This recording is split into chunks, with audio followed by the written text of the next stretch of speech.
vous présentez au municipal 2014 à Rennes sur une liste menée par Bruno Chavana, UDI. Pourquoi vous n'avez pas réussi ou essayé, je suppose, vous avez déjà essayé, pourquoi vous n'avez pas réussi à faire une liste commune avec les autres partis bretons comme l'UDB et Brest Europa? Notre parti, depuis plusieurs années, débat de cette question de la position que nous devons adopter lors des élections locales.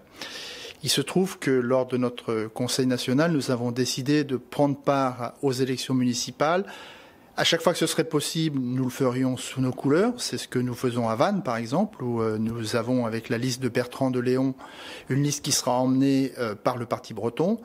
C'est ce qui se passera également à Évran, dans les Côtes-d'Armor. Bon, nous avons donc des situations qui sont différentes dans les grandes agglomérations où il est très difficile de monter une liste uniquement sur la base de notre parti et éventuellement de ses alliés du mouvement breton.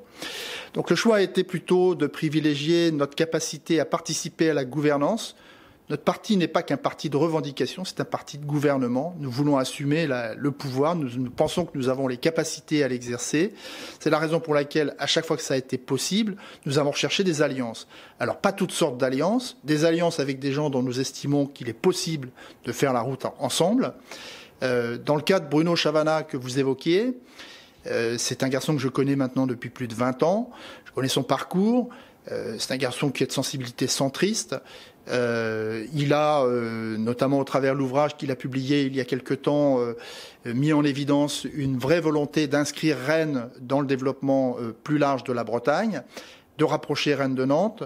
Donc je pense que sur un certain nombre de sujets, y compris d'ailleurs sur la langue, où il est prêt à franchir un cap dans la charte de la langue bretonne sur Rennes, nous estimions que les conditions étaient réunies pour faire une alliance locale avec lui. Qui dit alliance locale dit pas adhésion aux thèses de l'un ou l'autre, mais dit possibilité de travailler ensemble sur un projet. Et c'est sur cette plateforme que nous avons construit notre adhésion au projet mené par Bruno Chavana. Le parti breton y aura toute sa place, bien entendu, et nous estimons, et nous aurons, je pense, des places électives, bien entendu, dans la liste qui sera conduite par Bruno Chavana. Mais il ne faut pas que cette participation à la liste de Bruno Chavana à Rennes efface tout ce que nous faisons par ailleurs, puisque, comme je l'indiquais, nous ne sommes fermés à aucune alliance, sauf avec les partis extrêmes. Nous rejetons, comme nous l'avons toujours fait, toute adhésion ou toute participation à une liste qui serait emmenée par le Front National, par exemple. De la même façon, nous ne souhaitons pas non plus adhérer à des projets que nous considérons comme non crédibles, notamment ceux qui sont portés par les partis d'extrême gauche. Pour le reste, si nous avions estimé que la liste socialiste à Rennes offrait des garanties qui nous paraissaient suffisantes pour l'avenir de cette ville et l'avenir de cette ville en Bretagne, nous aurions pu reconsidérer notre position. Dans le cas de Rennes, il faut savoir aussi que les socialistes sont au pouvoir depuis 37 ans.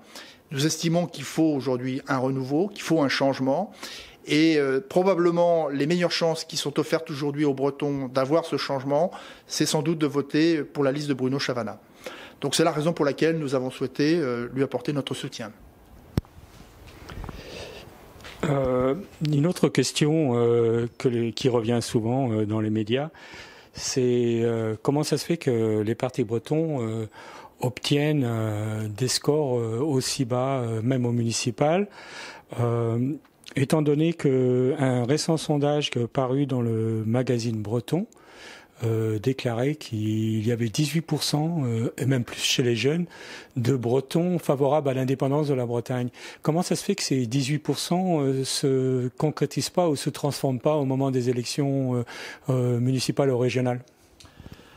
Je pense que les mouvements qui sont à l'œuvre sont des mouvements qui évoluent de manière graduelle. La situation du mouvement breton, du fait, c'est vrai, de sa désunion, il faut dire les choses telles qu'elles sont, n'a pas été la plus favorable non plus pour exercer un poids suffisant sur les scrutins électoraux. Les modes de scrutin français, des scrutins majoritaires qui obligent à des alliances, on fait aussi que soit vous faites le choix de ne jamais être élu, soit vous faites le choix de faire des alliances. Et ces alliances, dans la plupart des cas, se sont faites avec des partis hexagonaux, donc avec la possibilité, pour ceux qui l'ont fait, évidemment, d'avoir des possibilités d'ensuite exercer le pouvoir au travers de sièges d'éligibles. Je crois que la situation change aujourd'hui. Elle change notamment parce que la plupart des Bretons prennent conscience, et la meilleure illustration qu'on puisse donner cette année, c'est le mouvement des bonnets rouges. La plupart des Bretons prennent conscience que les clivages traditionnels, ceux qui sont proposés par l'offre électorale hexagonale, ne fonctionnent plus. Ne fonctionnent plus parce que, d'abord, ils s'appuient sur une capacité de l'État à être aménageur du territoire, à être un filet social, et on s'aperçoit que ces règles du jeu, qui ont été celles des 30 glorieuses en France, sont aujourd'hui des règles du jeu qui ne peuvent plus s'appliquer. L'État est trop loin, l'État ne veut pas admettre les spécificités locales, l'État n'a plus d'argent. Donc cette nouvelle donne fait qu'aujourd'hui, les Bretons progressivement prennent conscience que les solutions viendront d'eux-mêmes.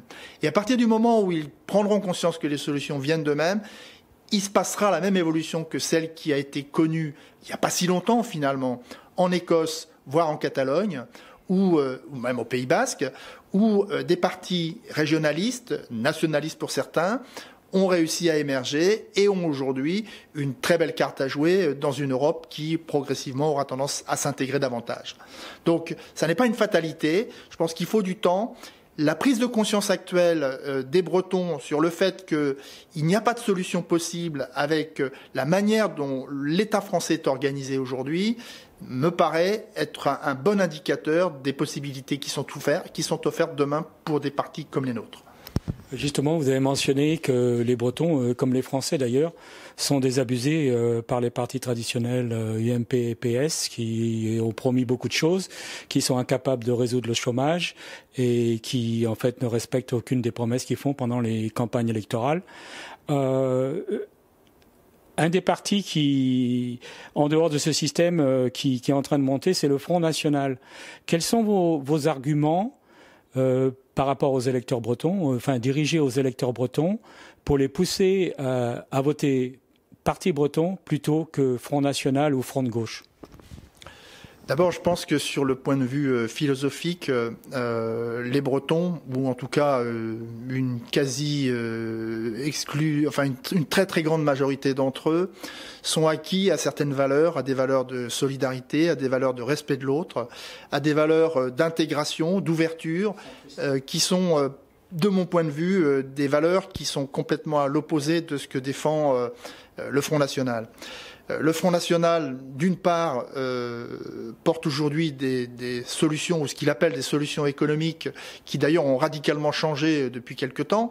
Mais ces solutions économiques, on sait ce qu'elles valent. C'est le retour au franc, c'est-à-dire, grosso modo, une perte de pouvoir d'achat de la part de tous les Français, de tous les Bretons, bien évidemment, de l'ordre de 30% immédiatement.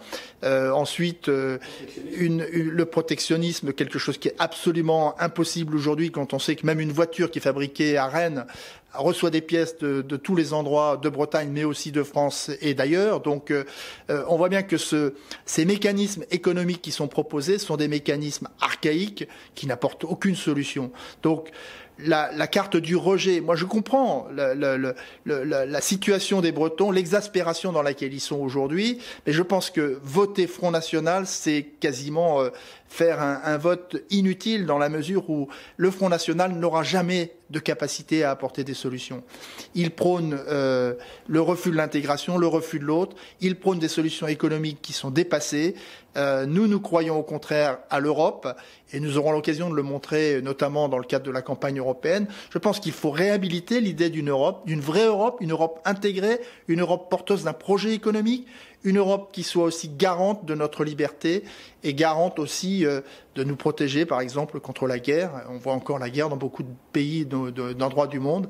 Je pense qu'il est sain de se rappeler qu'aujourd'hui, en Bretagne, nous avons une situation qui, grâce à l'Europe, nous permet tout de même dans une situation difficile, de bénéficier d'un certain nombre d'acquis. Le Front National, c'est le refus de tous ces acquis. Donc je pense pour moi que c'est une fausse solution, c'est un cul-de-sac total. Par contre, sur l'Europe, il y a de plus en plus de gens qui commencent à se poser des questions, surtout depuis que Bruxelles a déclaré catégoriquement qu'il n'était pas favorable, que l'Europe n'était pas favorable à l'entrée de nouveaux États, comme la Catalogne ou l'Écosse, au sein de la communauté européenne. Je crois qu'il ne faut pas prendre trop ces paroles au pied de la lettre. Il est évident que la manière de fonctionner de l'Europe aujourd'hui n'est pas satisfaisante. Je pense que notamment le Conseil de l'Europe, qui est quand même un conseil qui est formé des pays et donc pas des régions, forcément, il y a une solidarité entre ces pays qui s'exerce à l'encontre des régions.